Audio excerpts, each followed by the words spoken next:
നടൻ കാളിദാസ് ജയറാമിനും സുഹൃത്ത് താരിണി കലിംഗരായർക്കും പ്രണയസാഫല്യം. ഗുരുവായൂർ ക്ഷേത്ര നടയിൽ വെച്ച് ഇരുവരും തമ്മിലുള്ള വിവാഹം നടന്നു.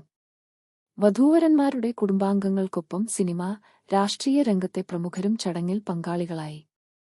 രാവിലെ 7:15-നും 8:00 ഇടയിലുള്ള ശുഭമുഹൂർത്തത്തിൽ ഗുരുവായൂർ അമ്പലനടയിൽ വെച്ചായിരുന്നു വിവാഹം നടന്നത്.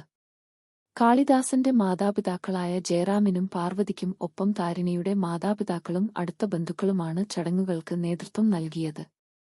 മന്ത്രി മുഹമ്മദ് റിയാസ്, കേന്ദ്രമന്ത്രിയും ചലച്ചിത്ര താരവുമായ സുരേഷ് ഗോപി, സംവിധായകൻ മേജർ രവി തുടങ്ങിയവരും വധൂവരന്മാരെ അനുഗ്രഹിക്കാൻ എത്തിയിരുന്നു. മാതാപിതാക്കൾ എന്ന നിലയിൽ വലിയ സന്തോഷം നിറഞ്ഞ നിമിഷമാണിതെന്ന് ജയറാമും പാർവതിയും പ്രതികരിച്ചു. 1 വർഷം മുൻപാണ് വിവാഹ നിശ്ചയം നടന്നത്.